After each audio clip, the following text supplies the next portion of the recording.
Okay. Venkatama, are you getting my screen?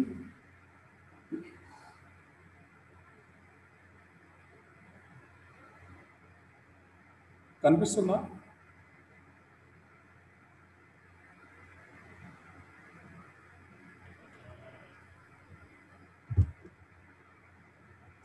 Yeah, right. So, whereas these such by the eve of Indian independence in 1947, a coalition of national women's organizations could rightfully claim it was the second most representative body in India. Okay, so these organizations became the medium of the expression of women's opinion. At the same time, they were a training ground for women who would later take up leadership roles in politics and social institutions. And um, um, institutions and those institutions in turn played an important role in the construction of Indian as a nation, and their model was undoubtedly Western. The view of women and women's civic responsibility was adopted as a whole. Okay, so and uh, the Indian context, these organizations developed in harmony with a view of the new woman as a companion and help made to man, an ideal mother and a credit to her the country. Okay, so first of all, as a part of this women organization in India, and particularly in modern India, and I have to divide it into the two phases because we have to see these. Our syllabus is up to 1947. Okay, so I can divide the women the phase of women's organization into the two phases. One is the first phase between 1850 to 1915, and the second phase 1950 to 15 to 1947. Okay, so as a part of the first phase, as a part of the first phase, I have to give you first of all the uh, first of all the women organizations which started by the men. Okay, so because I will divide it into the two phases. Okay, so the women organization started by the men, and the women organization started by women itself. Okay, in the first phase, I will give you the women organizations which started by the men, right? So, as a part of the first phase, as a part of first phase, I have to give you regarding the association for women founded by the men. Okay, so the first organizations for women were began by men who belonged to the new religious reform associations. In Bengal, Keshav Chandra Sen, the important leader of Brahma Samaj, developed educational programs, women's general and prayer meetings, and Bharat Ashram. Okay, so literally Indian heritage, where families live together and emulated the lifestyle of the English middle class. And before long, other members of Samaj argued that Kesav was too conservative, and they broke with him to form the Sadharan Brahma Samaj. Okay, so members of Sadharana Brahma Samaj, motivated by the ideal male-female equality, formed new associations for women of their families. Okay, so another one, the Pradhana Samaj, did similar work in Bombay. Those men who were closely involved with the Samaj from the beginning, especially the famous Pratana Samaj leaders, G.R. Bandwakar, Narayana Ganesh, and Narayana Ganesh Chandwakar, and M.G. Ranade were concerned with social reform, principally improving women's status. Okay.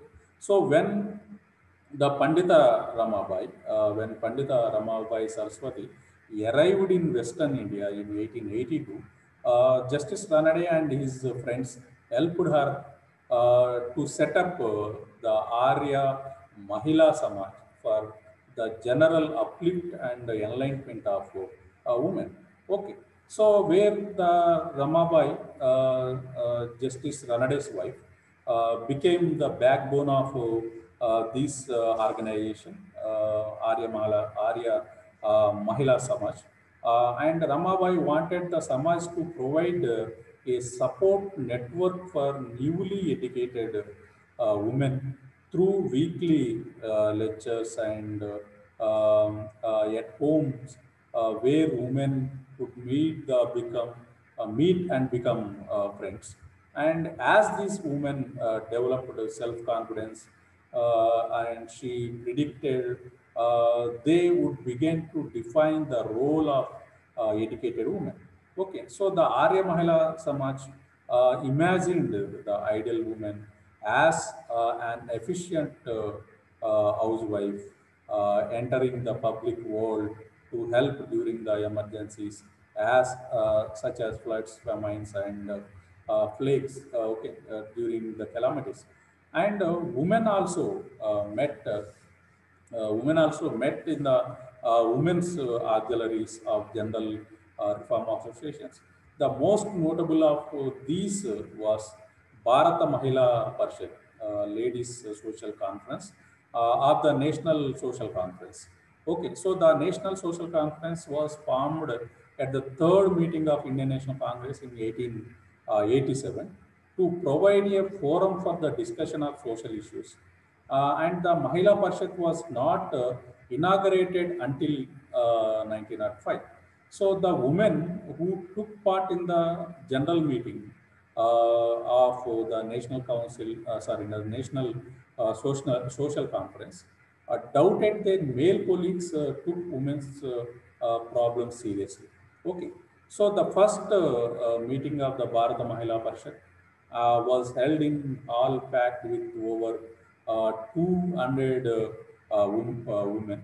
And women had arranged this meeting and barred men from attending. Okay, so they are not allowed men in that meeting.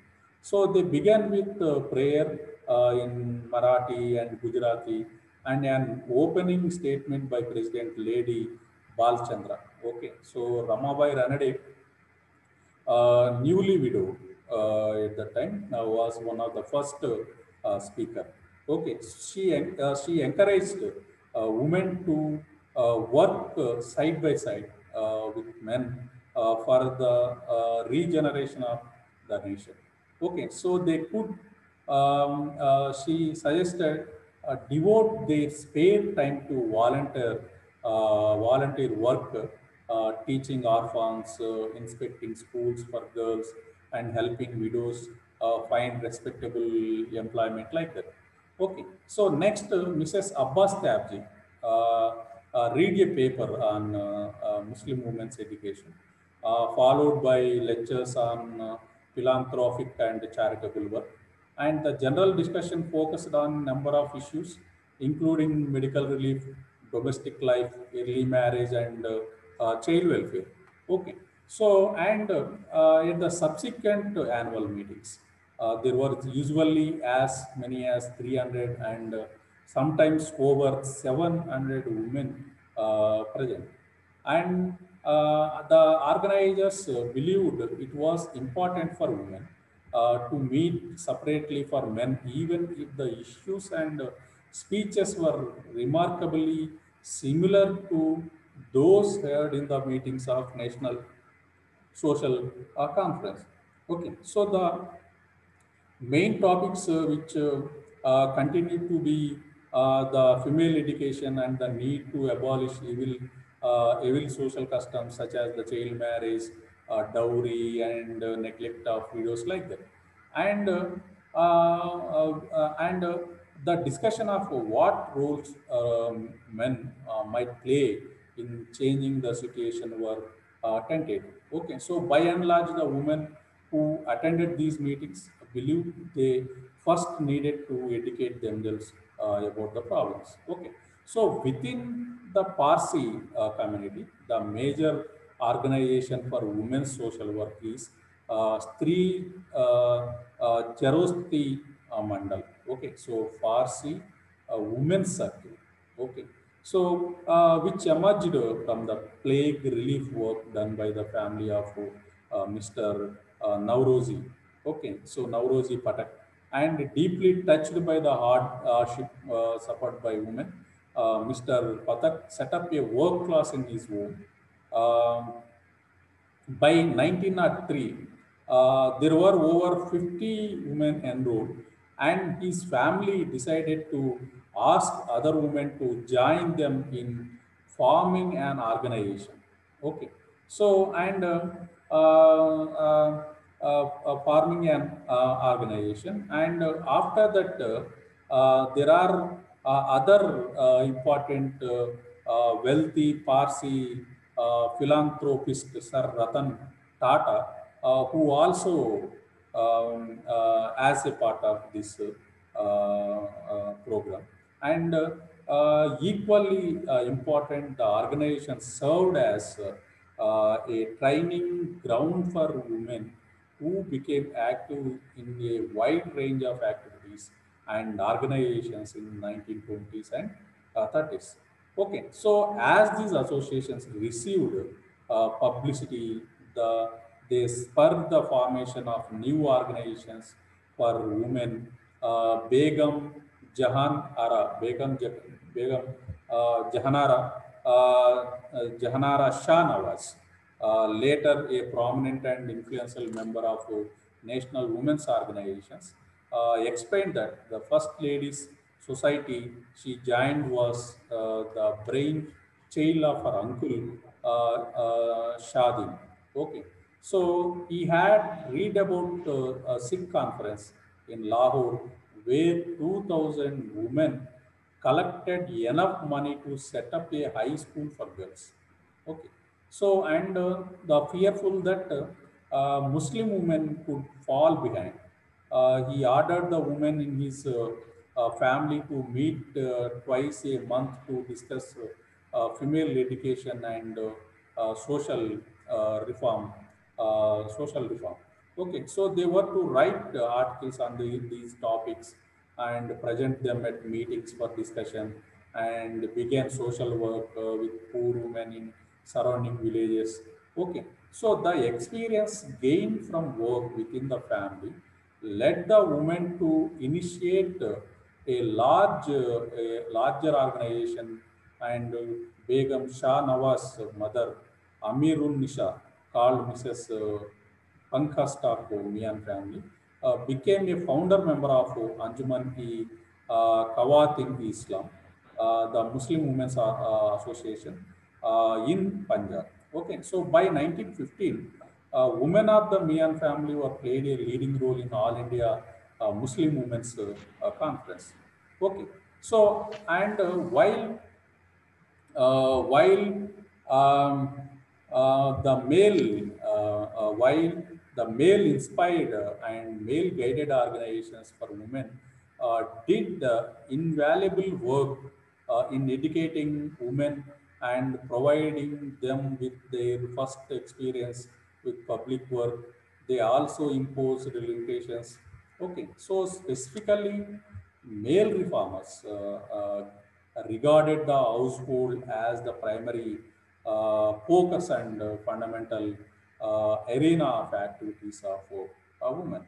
And these men wanted their wives to take part in activities outside the home, social work to help the unfortunate, and relief work when the disaster struck, and their wives could assist in nation building not through political agitation, but the building institutions to ameliorate the worst situations arising from social customs. And women associations were also useful institutions to accomplish the aim of transforming young brides into companions and helpmates. And when young women attended these meetings, they were temporarily removed from the influence and dominance of older women of the households to place where they could pursue further education, develop friendship with other educated women, and work together on philanthropic schemes. Okay, so the restrictions that accompanied male support were revealed whenever women wanted to strike out their own. Okay, so the religious reform and communal association dealt with women's problem as defined by male leaders. But these patterns could not automatically extended their support to problems identified by men on their own. When the Haimavati Mitra, a child widow from Bengal, sought out leaders of the Brahma Samaj to help her gain an education. So they looked for a bridegroom. Okay, so in a conversation with her friend Sarojini, Haimavati said that all she wanted to do was study. Okay, so study, right? So, and the future depends on the God's will, of course, in the words of her. Of course, my wishes are a little consequence. Okay. So, and in Bombay, the Parsi Panchayat welcomed the views of women on family law, but soundedly defeated this by Din Hai proposals that the gender differences be eliminated from inheritance laws.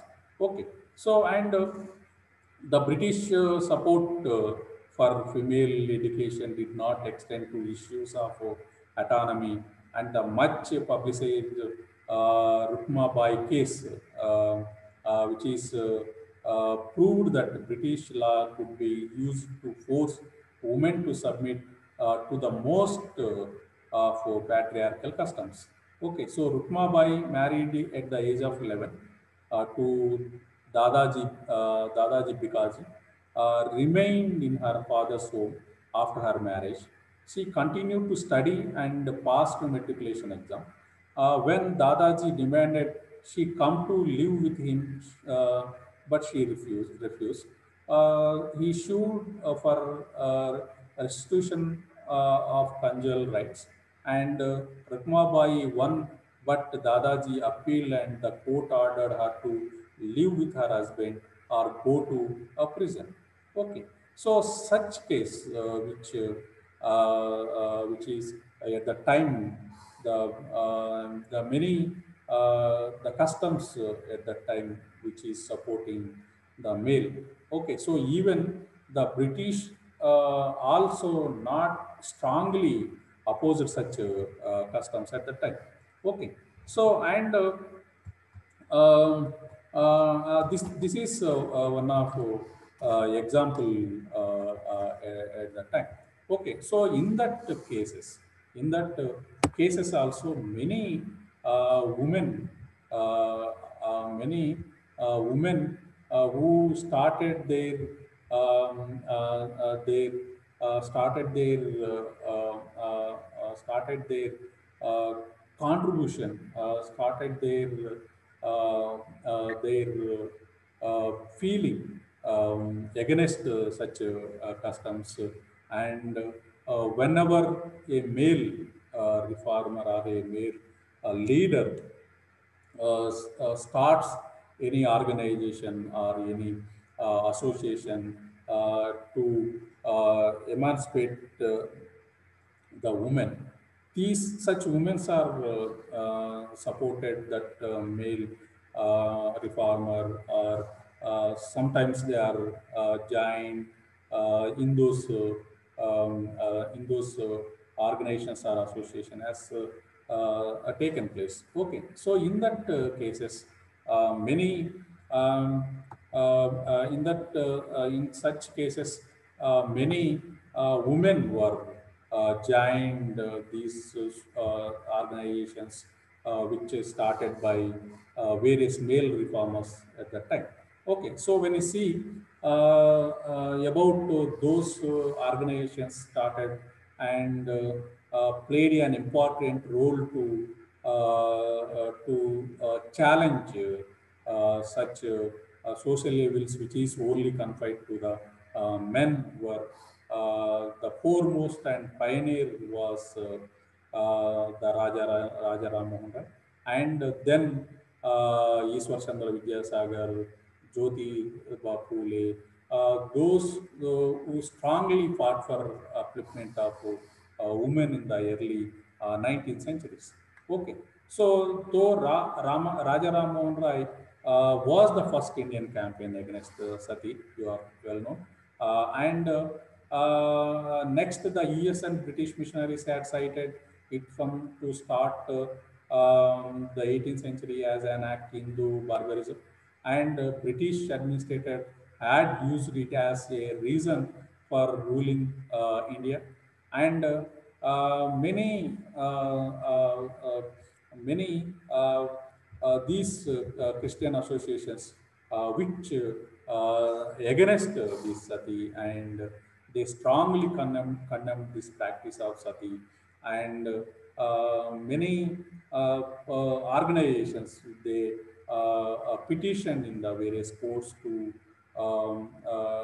abolish this system of sati, particularly from the traditional Hindu society. Okay, so among them, Raja Ram Mohan Rai was one of the important reformer who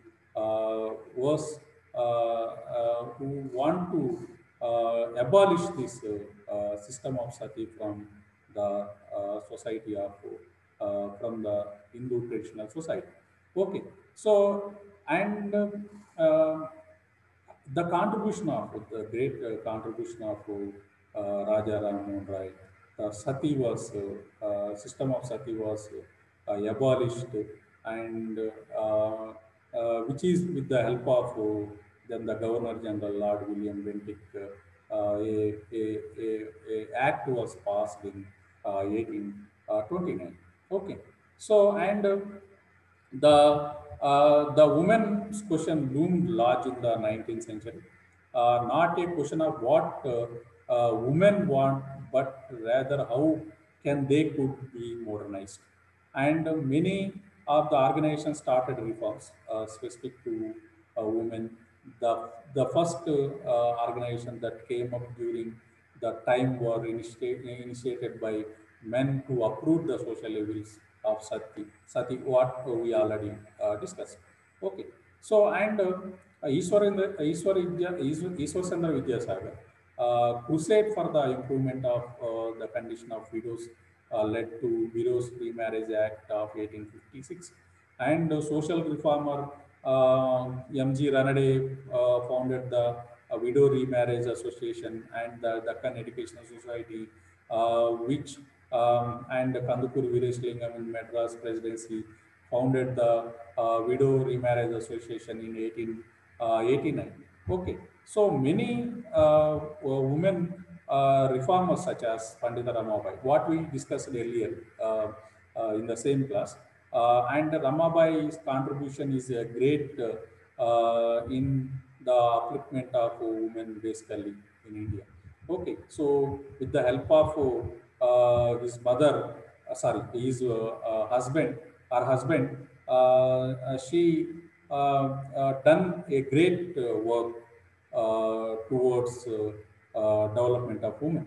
Okay, so and where after that she due to her contribution many important organizations have started where she started a school for child widows in 1882 in Bombay, and Pandit Ramabai was one of the few female leaders of the movements for women's emancipation. She advocated women's education, and she shed light on the plight of child brides and child widows. She founded the Arya Mahila Sabha. Already we discussed about Arya Mahila Sabha, and which is known as the first feminist organization in India. And she set up Mukti Mission for young widows, and Krupa Sadan and Sharada Sadan in 1889 for destitute women. Okay, so by the late 19th century, several women organizations began to be formed in several parts of India, such as Banga Mahila Samaj and Agore Kamini Nari Samiti in Bengal, and the Satara Abol Nati Sabha in Maharashtra, the Mahila Seva Samaj in Bangalore, the Prayas Mahila Samiti in Allahabad, and Bharata Mahila Parishad or Ladies Conference, which was a wing of National Social Conference we already discussed, which is at Benares. And some of these were either self-help groups for women or were organized as a discussion platforms. And they discussed women's problems and what women could do to change the situation. And education was foremost on their list, followed by child marriage and problems of widows and dowry. And they were just beginning to formulate strategies for women. Most of their efforts were still directed towards understanding and formulating the issues. Okay, so and we already discussed in the earlier classes about the Sarla Devi Chaudhrani, a well-educated woman and radical nationalist, used the ladies' conference of National Social Conference to propose that women from their own organization. And Sarla Devi formed Bharat Stri Mandal, which is the great circle of Indian women in 1910, with the aim of bringing together women, all the caste and classes, to promote women's education. Okay, so and she is remembered for her speeches at the Indian National Congress meetings in favor of women's right to vote.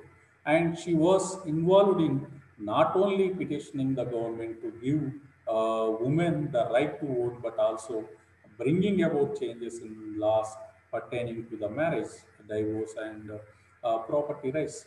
Okay, so these are the certain things we are discuss particularly about these such organizations which started in the first phase before 1915. But only these are the organizations which is started by the male with the support of male and as a part and parcel of these male in their in those organizations and associations.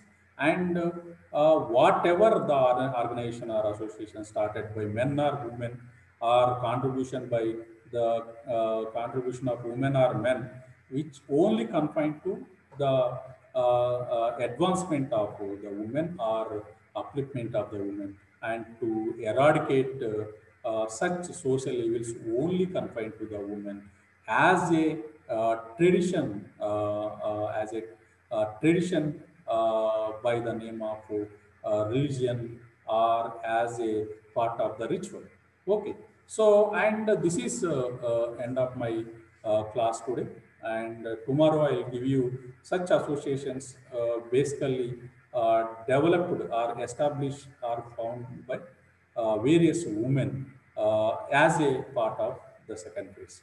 Okay, so students, this is end of my class today.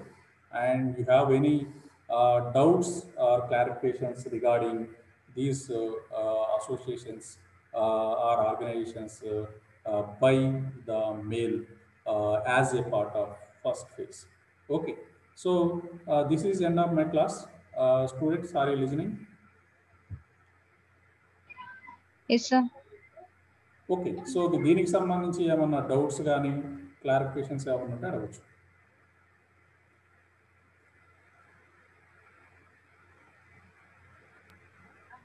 ఏం లేదు sir. Okay, right. Okay, thank you. Ending my class now.